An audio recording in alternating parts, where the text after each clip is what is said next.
Hi there, and welcome to Celeste Justice Videos. This case is about a lawsuit that I had to file against Hawaiian Memorial Park for negligence and not following uh, the orders from my father for his final resting plan, his prepaid plan. Um, The case is titled Celeste M. Gonsalves versus Hawaiian Memorial Park. The case number is 1DRC 24 0006631, in case you wanted to look it up on the judicial website. So, um, I did try to communicate with the I believe he's the general manager. Yes, general manager. His name is Justin Soriano, and I made a promise to him that I would meet with him before I filed the lawsuit to try to work out the situation. What had happened was my father had passed away in April of 2023, and there was some conflict that happened, and then I came across and met Mr. Soriano a few months later when I was dealing with helping my cousins with their funeral arrangements for their mom, my auntie. And when I saw him, I told him who I was, and I told him who my father was, and I said, there's been some conflict and there's some issues, but I'm in the middle of a lot of things right now.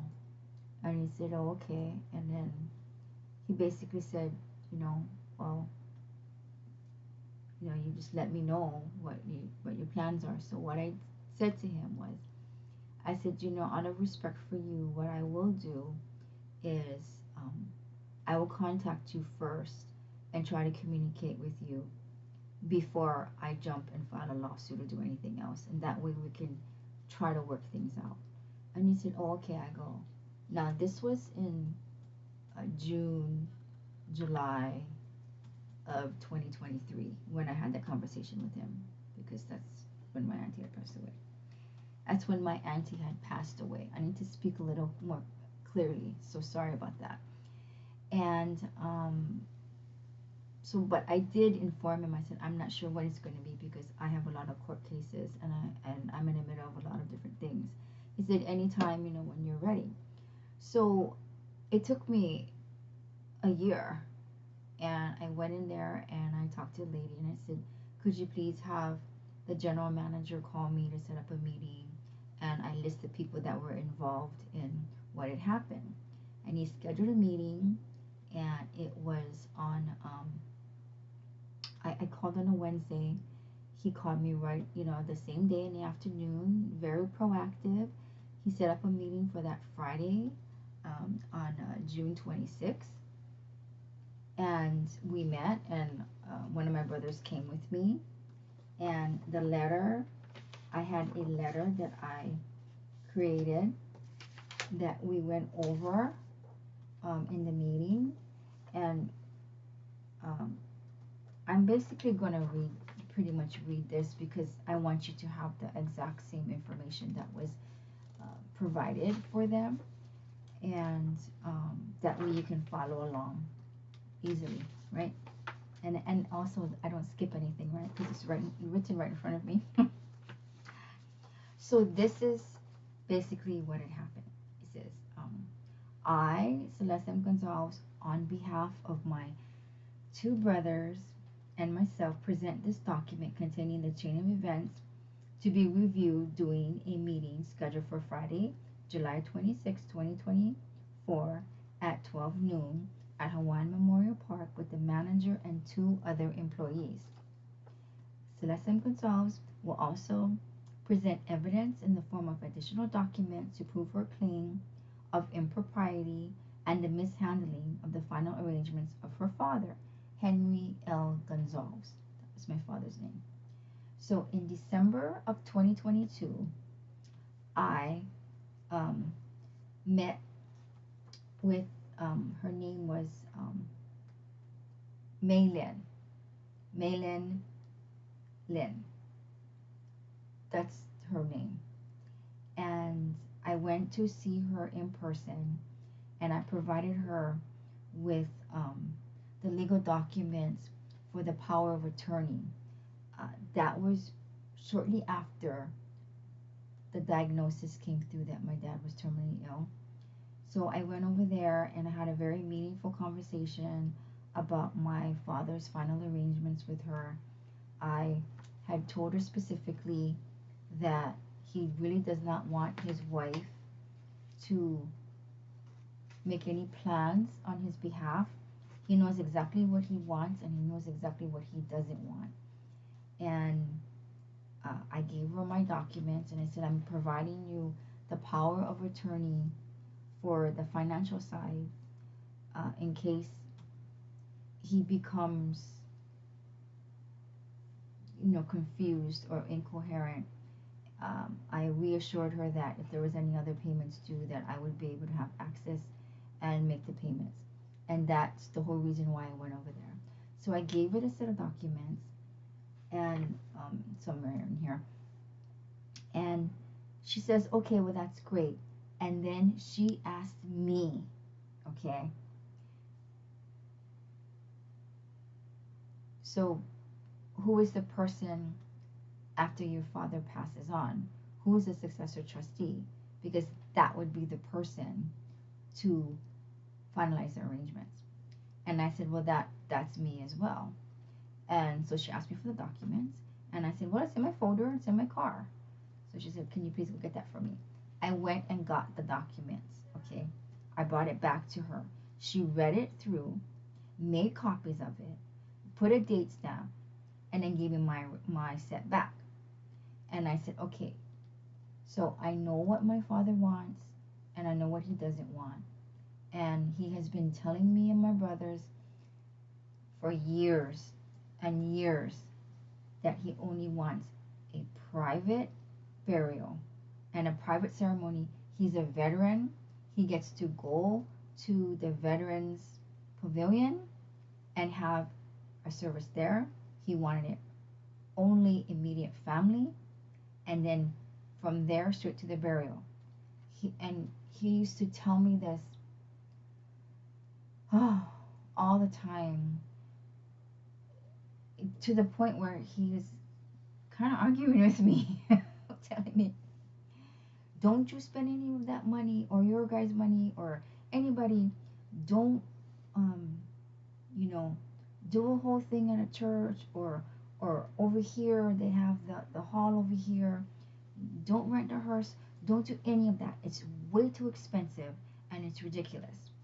And he gave me an example, and the example was, this was 2 years before he was diagnosed. It was in the summer. I remember this conversation so clear. And he had said, I looked into it before, and it's too expensive. And I asked them, how much would it cost if I pre-ordered a whole ceremony, and then how much would the hearse cost to just go up the hill to his burial site? And the quote at that time was $1,500. So my father told the person, he didn't tell me if it was male or female. He just said, I turned and I looked at them and I said, hey, I just want to rent it. I don't want to buy it. And so he was making a joke, So he told me, he said, don't do it because I don't know when I'm going to go and I don't know how much more it's going to be, and it's ridiculous. Just have everything there at the Veterans Pavilion, and then the burial is set up there, and all of that is covered. Any other things I have already paid for ahead of time, and the only thing you guys would have to really do is if you guys want to buy flowers. I said, Dad, don't worry, everything's going to be fine. And so when a time came where we knew that he only had a few months to live, literally a few months to live,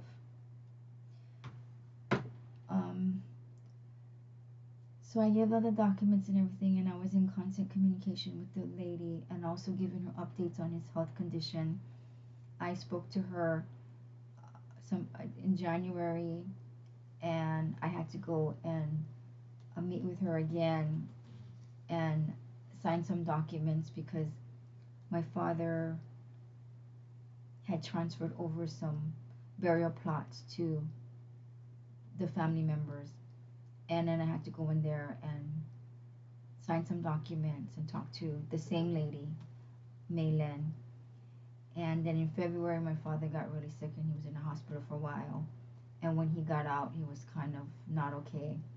And at that time, he was ordering services for his wife. And he told me that he was going to do it. He told me that in January. He said, I don't want her to worry about anything. So I'm actually going to go ahead and pay for her burial and her services now. And he told me it's going to cost around $10,000. And I said, okay. So I knew already that that was happening and that she was going there and they were, handling the situation. And so what had happened was I contacted the same lady again, Maylin, and I said, my father, he just got out of the hospital. He's really a little confused and everything. I know that there's a payment due, but I don't want you to worry because I can definitely gain access and make sure the payment is made. And she says, oh, okay. And then I called a week later. Now, I'm handling all this and I'm still having to deal with my cases and still going to court and doing all that other stuff, okay? So I called a week later and I checked on it again and I said, is everything okay? Did my brother call or my dad's wife call to make arrangements yet or an appointment? And she said, oh, your brother brought him in. He just walked in and he made the payment and everything is fine and everything is paid up. And I said, okay, great. So that was done. So everything was all set up. And my dad was comfortable knowing that his wife was not going to plan anything else for his funeral arrangements. So, oh my goodness. So I'm not really reading from this. I'm just going by memory at this point. So that's what happened so far. So let me back up just a little bit because I want to make this very, very clear. The employee of Hawaiian Memorial Park is the person who asked me who the successor trustee was going to be after my father passed away, because that would be the person to have the contact and to see through his final prearranged plans. And she didn't say anything else about having another form filled out or any laws about Hawaii having the spouse automatically be the person to have to make the arrangements. None of that was said to me. If she did inform me of that, there is a document that my dad would have been able to fill out naming someone specifically to make those arrangements and then get that document actually notarized. However, that was never discussed with me, explained to me. None of that was ever told to me. It was very clear. My intention to go there that day was to provide the power of attorney documents to reassure Hawaiian Memorial Park that if my father got confused and didn't, if he got confused, let's just say he got confused, because I don't want to use other words to describe his medical condition because it's still very sensitive to me. So I want to be respectful.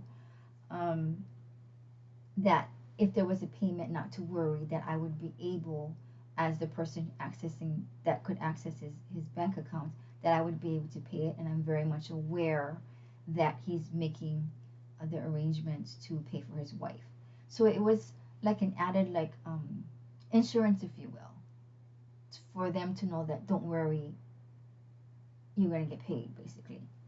So she did not say anything about that. So now let's get to April 12th. My father passed away on April 12th at 12:09 p.m. Within a half hour,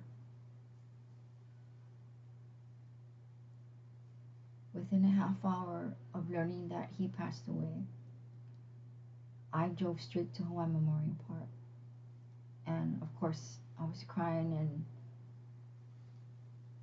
you know, when you have a family member who is terminally ill, you learn these two things and how different they are. Dying is very different than passed away. When somebody is terminally ill and they are dying, there is a projected expiration date of their lifespan. The family members, even though we know the truth, we're still hanging on to hope, right? And you still want him to be here. But those are selfish reasons, right? Because he's suffering. But you don't want them gone yet, because you're just not prepared yet for them to leave this earth, right? However, when they do pass away, you have a different set of emotions and a different set of reality that sinks in, because he's gone and that's it. There's no turning back. You know, the hope is gone. And then you talk yourself through it. And the way you do that is you just convince yourself that he's resting in peace now. He's no longer suffering. And that's all true. You know, whoever has gone through this, you know what I'm talking about. All of that is true, and you try to make sense of it.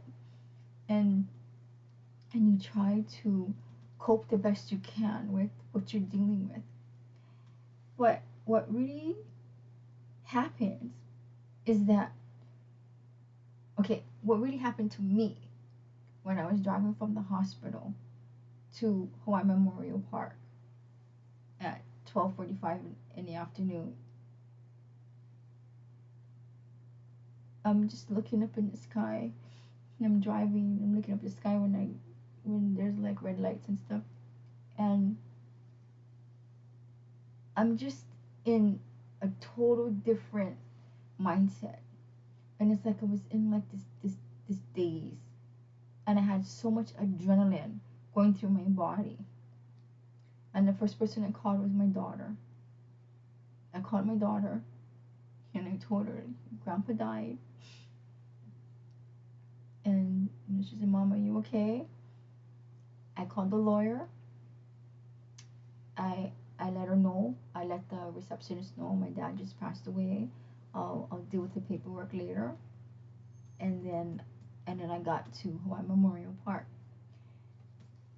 So when I got there, I'm still in this different mindset, because I'm still learning how to cope. I'm learning how to deal with the fact that it happened. Even though you know it's going to happen, it doesn't prepare you for when it actually does happen, because you're in a whole different set of emotions, and you lost all your hope, and you're walking around living on earth when my father was no longer living. I'm trying to breathe through the panic and the adrenaline and everything when he's no longer breathing. He was 84 years old. He's no longer breathing. And so I told myself, Celeste, you are going to show your father the utmost respect, and you are not going to have him in the morgue of the hospital longer than he needs to be in there with a toe tag on his foot. So this is the reason why I went straight to Hawaiian Memorial. I didn't call them. I drove straight there, and I went there, and I talked to these two employees, and one of them, his name was Bonnie, and the other one was name was Leilani. And I was hysterical. They put me in a separate room, and I said, "This is awful. It's awful. It happened. He's gone." And I said, "Could you please give me the paperwork? I want to be able to sign his body to have him removed so that he can be here. I don't want him stuck in the hospital for days in the morgue. I just want to show him respect." So I said, "Please contact Maylin, because she's the person that my father was dealing with. She's already verified my legal documents, and she knows who I am, and could you please go check with her?" And I said, "Listen, I really don't want no monkey business here, okay? I just want to be able to sign the documents and arrange for him to be removed." And they said, "Well, it's already, 1 o'clock in the afternoon, so, we probably won't be able to do it until first thing in the morning." I said, "Well, that's fine. I just don't want him there for days." So they gave me the document. I'm going to show you the documents, okay? Because this happened. They gave me this one, and this is called the Release Authorization Form, okay? Here it is right here. How does this go? Right here. So you see his name, all the information. This is my signature here. This is the lady's name. She signed it after, but I told her that I wanted a copy. So she gave me a copy after I signed it, but she didn't quite sign it yet. And then they also gave me the form to fill out the death certificate, and I did that as well. Okay, I did that as well. And so they did all of that, and then we set up an appointment. So it was going to be for the following Monday. It was going to be on April 17th at 2 o'clock. And so I said, "Fine, I know exactly what he wants. I know exactly what he doesn't want." And he had all the stuff ordered. He knew exactly what, it's just going to be easy. It's just going to be carrying things out to his wishes and not allowing others to do things that he didn't want. So that was fine. Everything was following through and everything. And 2 days later, I was forced to attend court because my request to continue it was denied, because we already knew that he was going to be passing away any day. So anyway, it was denied, so I had to go to court on April 14th. So I'm in the parking lot, and 8:30 in the morning, Bonnie calls me. So I answered the phone, and she tells me, "Oh, I just want to let you know that we're going to cancel your appointment on Monday because his wife is going to make all his arrangements." And I said, "No, I'm sorry, but you are wrong. I already squared all this with Maylin, and she told me exactly what she needed. I gave her the documents. You guys verified me to be the person to handle everything, to make sure that everything is done correctly. And so I don't know why you're calling me now and you're doing this." And she said, "Well, the wife called and said, well, I want to plan my husband's funeral," which is exactly what my father did not want. So I said, "Well, I'm sorry, but you need to go check the legal documents because they're already there. And I was verified, and you're one of them who verified me because you and the other lady, Leilani, are the ones who gave me the forms. And I signed for his body to be released. I filled out the death certificate, and I made the appointment." Now, the wife this is not what my father wanted at all. And she says, well, I'm sorry, but I have to go with Hawaii law and everything. And she ends up hanging up on me. And then she sends me these text messages with these links in it that go to some Hawaii law about something to do with property and everything automatically goes to the wife, blah, blah, blah, blah, blah. So I called her back later, and she finally would either she answered or she called me back, and I said, you know, I really don't appreciate you email after I left, after I don't even know if it was the same day because I had other things going on in court that happened and I ended up in the hospital that day to get treatment. But I did contact her again. I don't know if it was the next, I don't know when it was, but I did. And I said, you know, I really don't know why you are sending me those kind of text messages because I followed what Maylin told me to do, and she's the employee. So she said, well, I'm sorry, but, you know, we're going to have to follow the Hawaii law, and that's his wife, and blah, blah, blah. Okay, fine. Then I can't deal with this right now because I got other things that I have to deal with right now, so I'll just figure it out later. So what happened was my dad's wife, her 2 daughters got involved because my dad's wife was 90 years old. She was older than him. He was 84 and she was 90 at that time. And she gets confused and everything, but they had gained access to the bank account. And when that had happened, they just felt, oh, well, I'm going to plan my husband's funeral and I'm going to do all this. And that's exactly what they did. They spent a lot of money. They went ahead and rented St. Anthony's. They rented the hearse. They had services. Everything that my dad didn't want. He did not end up at the pavilion for the veterans where he wanted to be because he was a veteran. He was a veteran. And that's where he wanted to be. To respect the service in which he gave to our country. And he was not up there at all. It went from the church to back to his burial site and nothing to do with the pavilion whatsoever. And that Veterans Pavilion up past in Hawaiian Memorial, when you go through the gate, it's very symbolic. And there's a lot of meaning because you would have had to have served in some branch of service to be eligible to be up there. And my father was very proud to have served his country. And he really, really wanted that. And he wanted it to only be immediate family. He didn't want a big thing.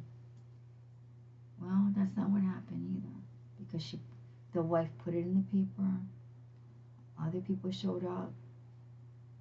I mean, I was so, okay. Well, anyway, that's what happened. So, what happened after the fact was, after the funeral and the burial and everything, then the attorney called me and said, you know, you need to be appointed and handle all this paperwork. And I said, well, I did a lot of stuff already. And so we made an appointment, and it was on May 18th. My father's funeral was on May 4th, and the burial was the same day. And I went to see her on May 18th, and I showed her a letter that my father sent to me on March. Where's the letter? Right here.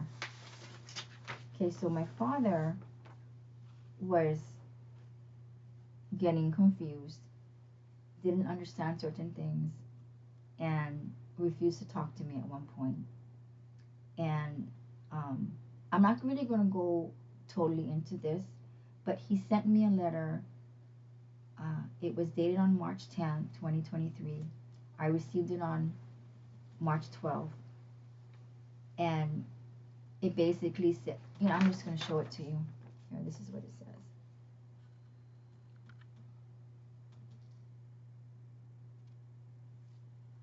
Okay?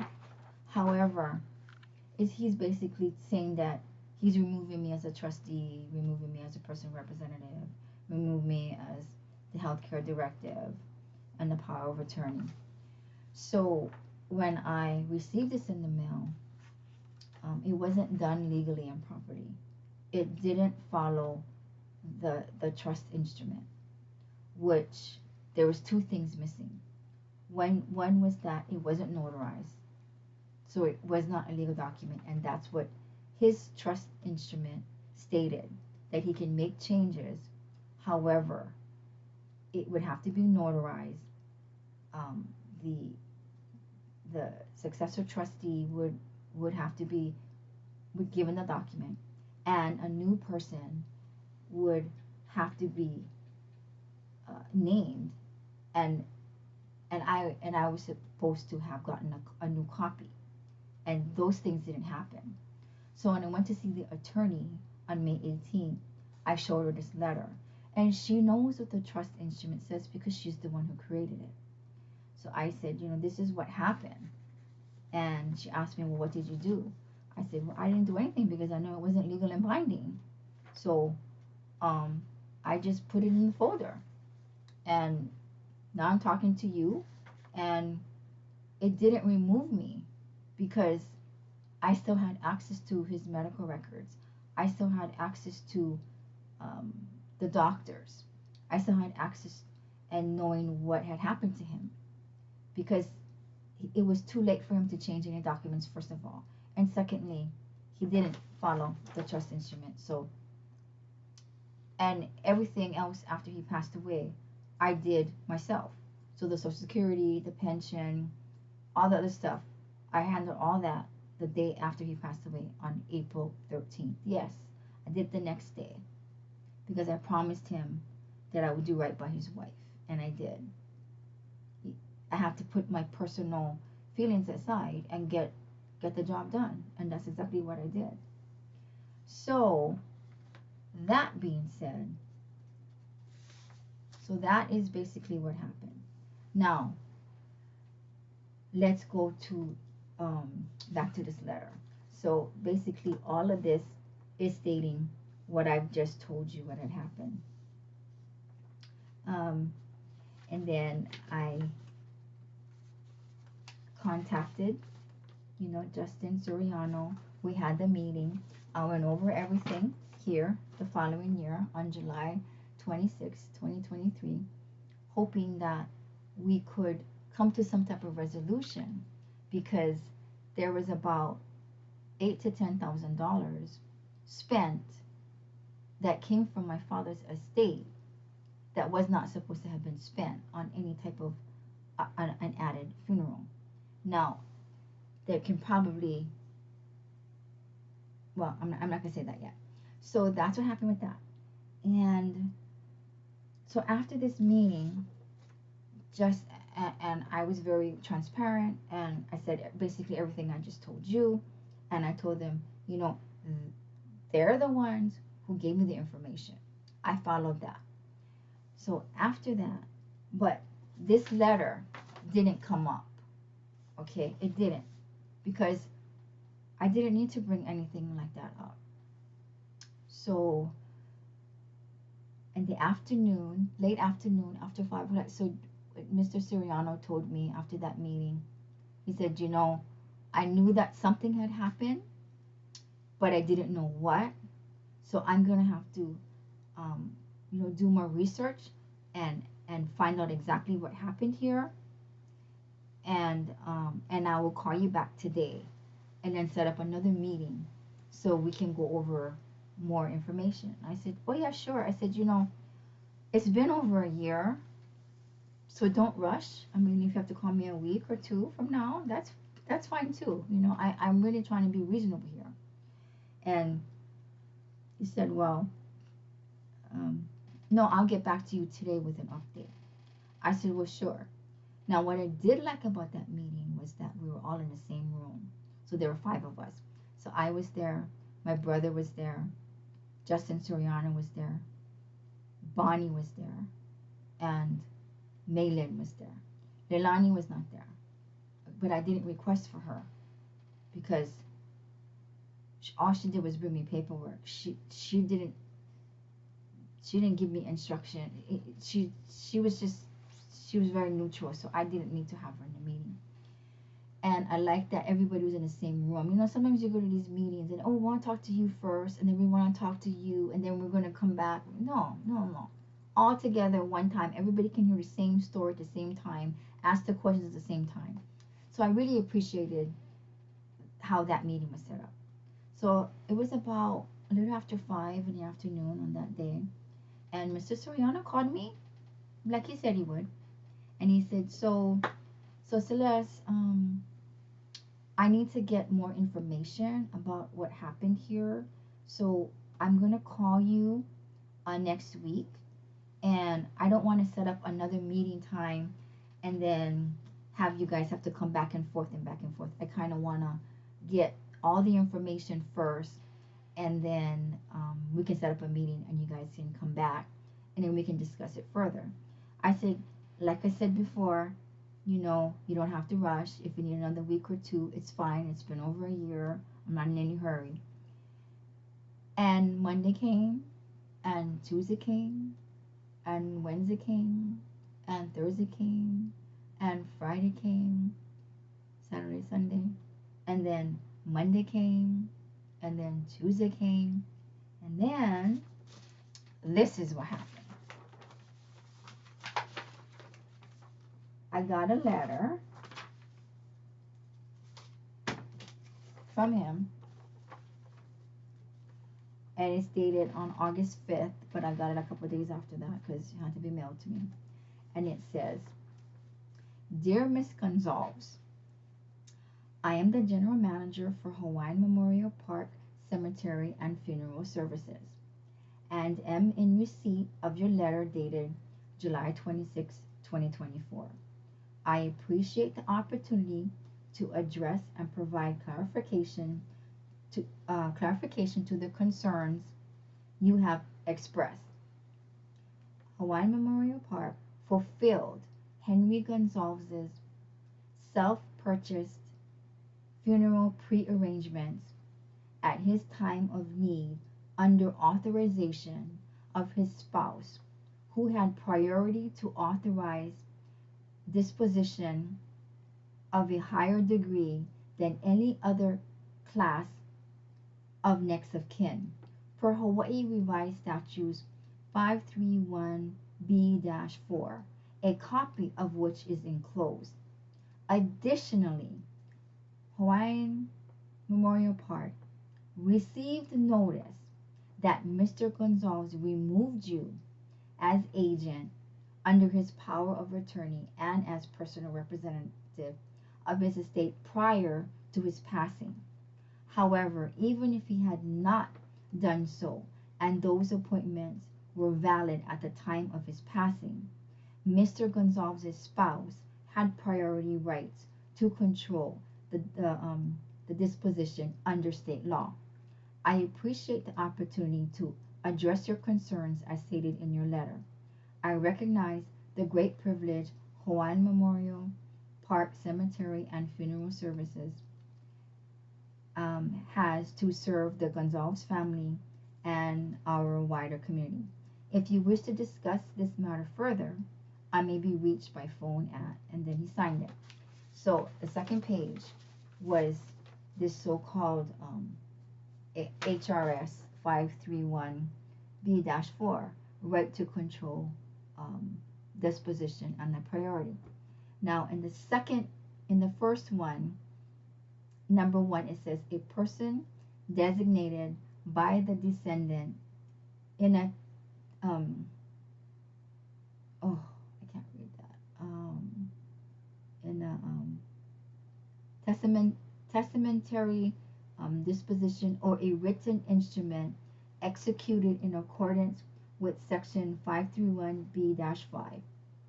And then the second one is the surviving spouse. So this is the order in which authority is listed according to HRS 531B-4. And it seems that the personal representative of the estate of the descendant is number 9 on this document. Yes, number 9. Okay. However, when I went to see Maylin, she requested for the documents. She asked who's the successor trustee and who's the personal representative after your father passes away, and I told her it was me. She said that would be the person to handle everything. And I actually went and talked to the lawyer again, and I confirmed that with her, and she said yes, it would be the person in that position. So Celeste, it would be you, so don't worry. Your dad is going to be able to have what he wanted and what he didn't want. And so it came on number 9.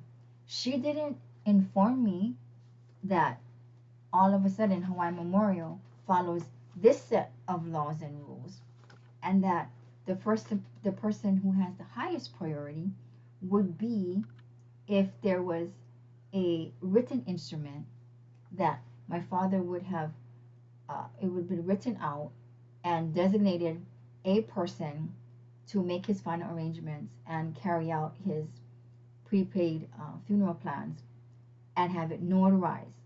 She didn't tell me that at all. Okay? So that is negligence on Hawaiian Memorial Park, because my father would have definitely had that done prior. And if she gave me the information in January, I would have definitely informed him of it to make sure that his wife did not have any authority to make any plans whatsoever on behalf of his funeral arrangements. And so this is why I filed the lawsuit, because they thought, Hawaiian Memorial thought, instead of calling me back and making another appointment, which is what he said he would do, he sends me this letter pretty much telling me, well, your dad had removed you prior, we found out about it, and therefore, even if he didn't remove you, you still wouldn't have had authority based on this HRS 531B-4. If you are going to follow this instructions and the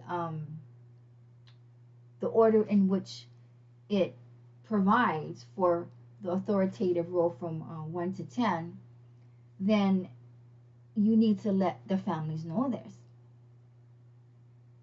Because why now is this coming up in the 11th hour? Because they're trying to save themselves, because they know what they did was wrong. That's a fact. So what happened was, I didn't call Mr. Soriano back and to discuss it further or have any other questions, because in my letter on, again, July 26th, I clearly stated in there that if we can't come up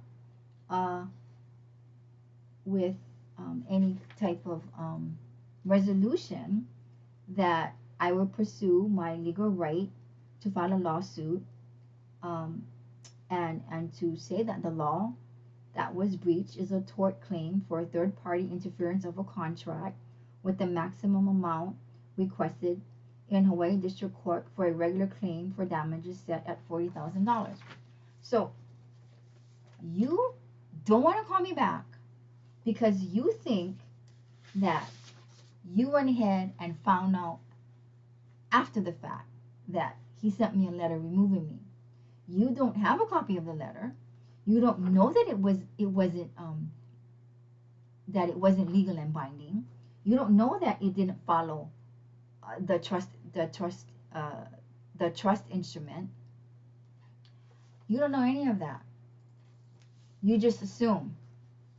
What probably happened is they probably called one of the other family members, and they said, oh no, she was removed, and this and that, and whatever. It doesn't matter, because I don't do things wrong. I don't do anything illegal. I don't break rules. That's not who I am. I follow rules, and I know, and I understand rules, and I can read a contract, and I can understand. And what I don't understand, guess what I do? I ask questions. I get clarification. That's what I do, and that's who I am. So I didn't call him because you didn't fulfill what you said you were going to do. Celeste, on July 26th, around 5 o'clock in the afternoon, I will call you next week. We will set up another meeting. You didn't do that. You thought you had it in the bag. Oh, well, we found out. Oh, he had removed her. Oh, well, she's trying to do this and she's not supposed to be doing this. Oh, well, oh, and then, oh, find the laws. And then all of a sudden, oh, wow, it's all the way down here on number 9. And the only way is if it would be number 1. So here's the thing. The argument here is not that I should have fulfilled all his wishes. That is what I was told by guess who? Hawaiian Memorial's employee, Maylin Lin. Again, they authorized me. I signed for the body to be released from Castle Hospital to Hawaiian Memorial Park. I signed and filled out the death certificate. I provided those things. You're the ones who authorized me. What happened? Where was this when that happened? I was number 9. I was still number 9 because somebody messed up. That's what happened. And Mr. Justin Soriano, you didn't fulfill it. You didn't call me. You didn't set another meeting. You just thought you were going to send me this letter and that I was going to be scared because, oh no, what? You thought I was going to be scared? Oh no, they found out that, oh, my dad removed me and what I'm doing is wrong. No, that is not what happened. That's not what happened. So, that was, I guess, on August 7th when I got the letter in the mail. And on August 12th, I filed a lawsuit. And this is what my lawsuit says. Breach of third-party contract, interference tort claim, improper authorization. And then my physical injury is extreme intentional infliction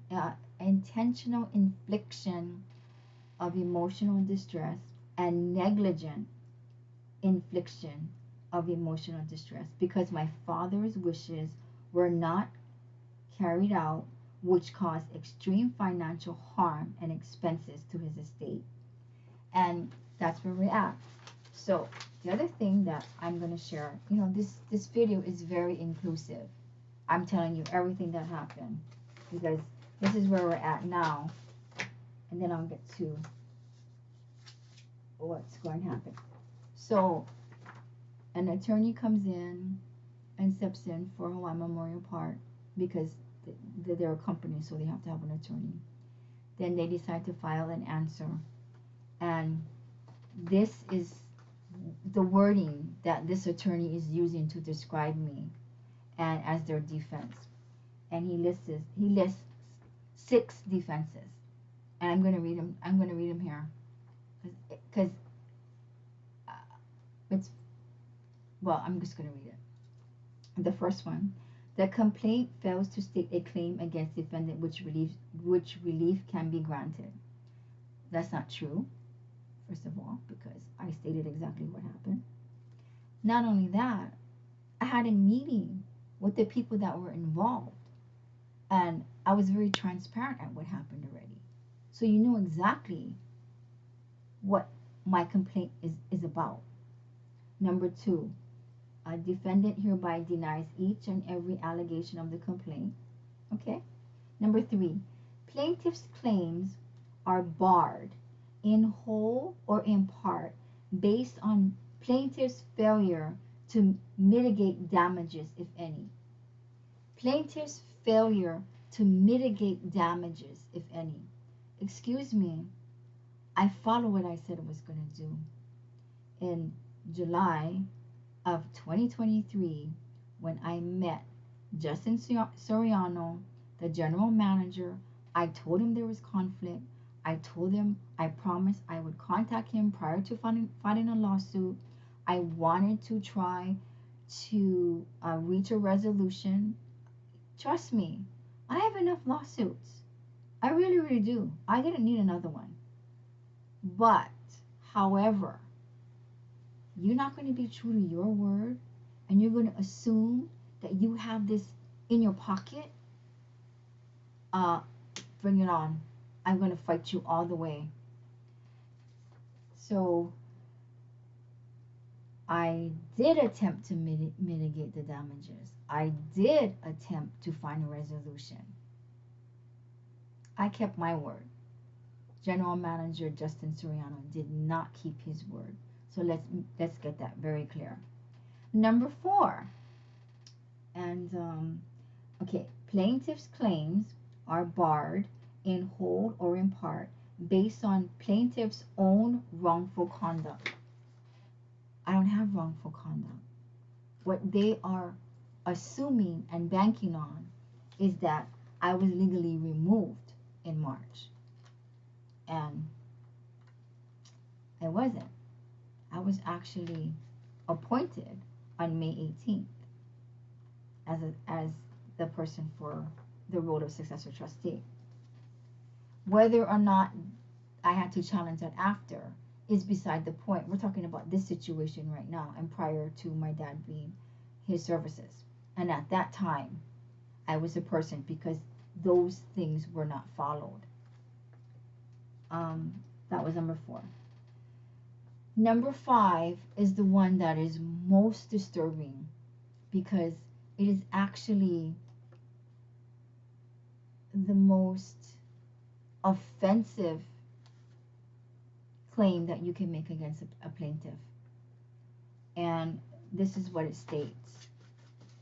It states, plaintiff's claims are barred in whole or in part based on plaintiff's unclean hands. When you say that a plaintiff has unclean hands, what you're saying is that, and it's very hurtful and very, very harmful, because that term in the legal world, oh, the plaintiff has unclean hands. What that means, and I know what that means, that means is that the plaintiff acted in a way that was illegal and therefore is not privileged to seek damages based on the fact of their illegal actions. And so they're assuming automatically that I did something illegal when I didn't do anything illegal. And when things were brought up in other court proceedings, nothing happened because I didn't do anything illegal. And I can prove that. I can prove that. And number 6, defendants were privileged to take the actions upon which plaintiff's complaint is based. So those are the 6 defenses that they're saying against me. Okay, well, bring it on. Bring it on. I'm not afraid of you. I am not intimidated. I'm not scared. I know exactly what happened here. I know that it was your employees. It's particularly Mei Lin, who instructed me what to do. She requested the documents. Nobody ever said anything about that rule under HRS. Was it 325? What is it? I don't want to put something wrong here. Oh, all of these documents. I apologize. I got my papers mixed up. Here, right here. 531B-4. So this is this case right now. So now we're in the discovery phase of this case, and I have not been able to create discovery yet, which I requested in court, and I requested more time to prepare that. However, I was up against other deadlines at the time, and but they've submitted their discovery to me and interrogatories and questions, and most of the questions that they're asking me, the answers are, it was your employee that did that. It was your employee that did that. It was your employee that did that. Not me. So I wanted to show you one more document, and that is the acceptance of my appointment of the successor trusteeship. And it'll show the date on it and my name there. Because I'm not lying.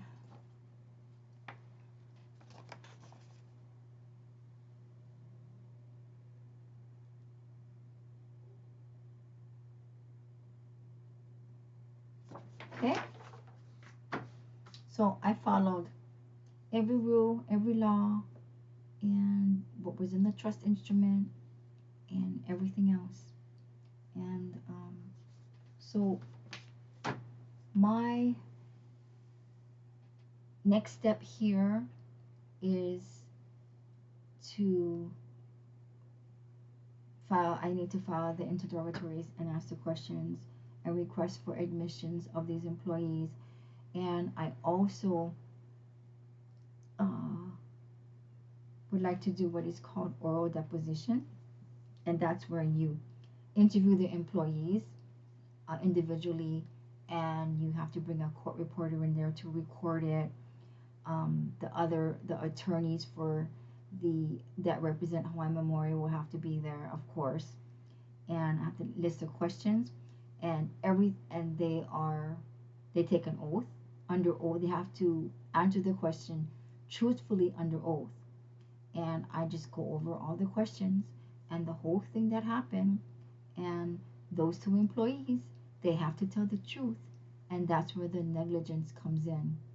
You can't all of a sudden decide after the fact, well, if she's going to come after us, then, we need to figure this out. And then all of a sudden you want to find this rule.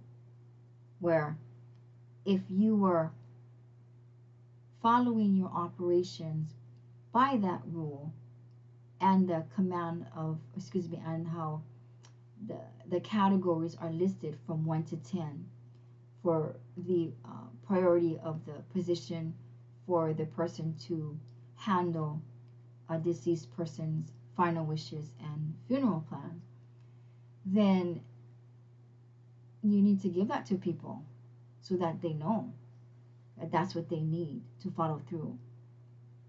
Because he would have definitely got it done. And it didn't have to be me. It just shouldn't have been his wife and her daughters. And that's a fact. And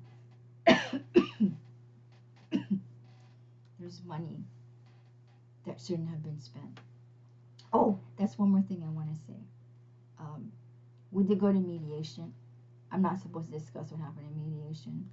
However, I'm going to say something, and I mean, you can go file something if you want. It's fine. But they had mentioned that, well, being that the wife went ahead and, did his final arrangements, that now the whole case file is sealed as confidential. And so they can't share the information with me. And, well, guess what? This is a lawsuit. And I can subpoena the records because I know what I'm going to find in there. I'm going to find in there what had happened. And they probably think that it's going to show that there was a $10,000 payment, right? It's a little over $10,000. And they're probably thinking, well, we have that document and he paid that, so therefore he did prepay for his funeral, more services that he wanted. And I know that that's not a fact, because inside the paperwork would show that that was the funeral arrangements and the burial for his wife. And guess what? Because I was the person handling all his finances and closing all his accounts on the first 2 weeks after he passed away, I have a copy of the credit card statement that he used to make that payment, and he made it at the ending of February. So I already know what that was for.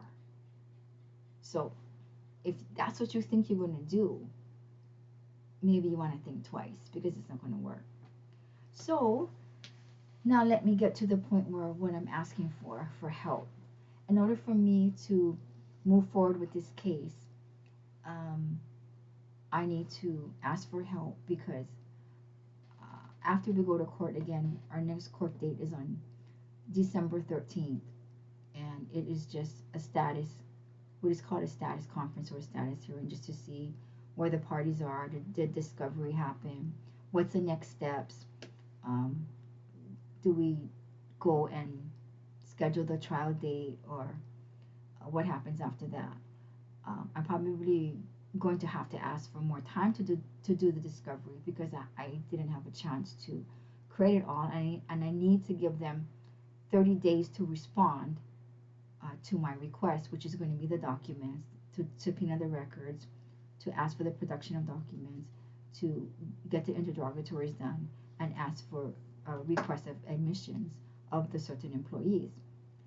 After that happens, and we go to court, then I can ask for an oral deposition, so that I can get everything recorded and have everything right there, and the attorneys can hear it right then and there from their own employees, or the owner can be there and hear it from his own employees exactly what happened and exactly the chain of events that occurred, and that I do not have unclean hands, and that you did, or excuse me, you are responsible due to negligence. And that's the bottom line. The last thing I want to add in here is a disclosure that everything that I presented here in this video, not a disclosure, I'm sorry, a disclaimer. Everything that I presented here are allegations against Hawaiian Memorial Park. The only person who can solidify and confirm and clarify and rule on the validity of my claims is a judge in a trial. So I just need to say that.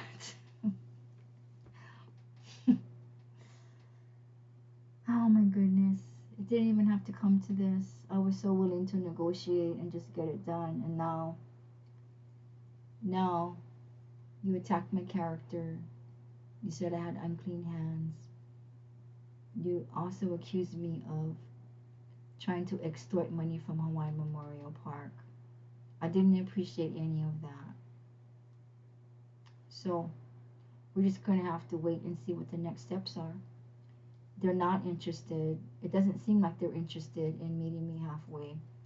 If that changes, and you're watching this right now, attorney or the owner of Hawaiian Memorial Park, then you know what to do. I don't have an attorney. You have the right to reach out directly to me and go into private settlement negotiations to settle this case. Otherwise, the video is going to remain on my website, and then the trial is going to be public, and other people are going to know what had happened and be concerned about their own. They may become concerned about their own situations with their families. So, no intention. I'm just stating the facts here.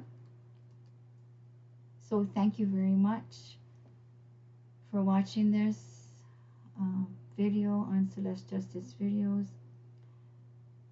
The whole situation is very disturbing, and I just hope that, I really do hope that we can come to some type of resolution before having to go to trial, because it is a lot of work and I do have a lot of other cases, but I am not going to dismiss it. That is not going to be an option. I will see it through to the end if need be, and hopefully prove negligence on the part of Hawaiian Memorial Park, bringing all those employees in, put them on the witness stand, question them under oath. It's the process. It's the process. And definitely prove that I do not have unclean hands, or that I was not trying to extort money from Hawaiian Memorial Park. I'm trying to replace the money that was wrongfully used out of my dad's estate. Thank you so much for watching. Please look in the description box for information in case you want to contribute in any manner. Every little bit counts, and I appreciate everything. Thank you so much for listening. Very delicate situation here, very personal to me and my situation. I miss my father dearly. I miss my father dearly.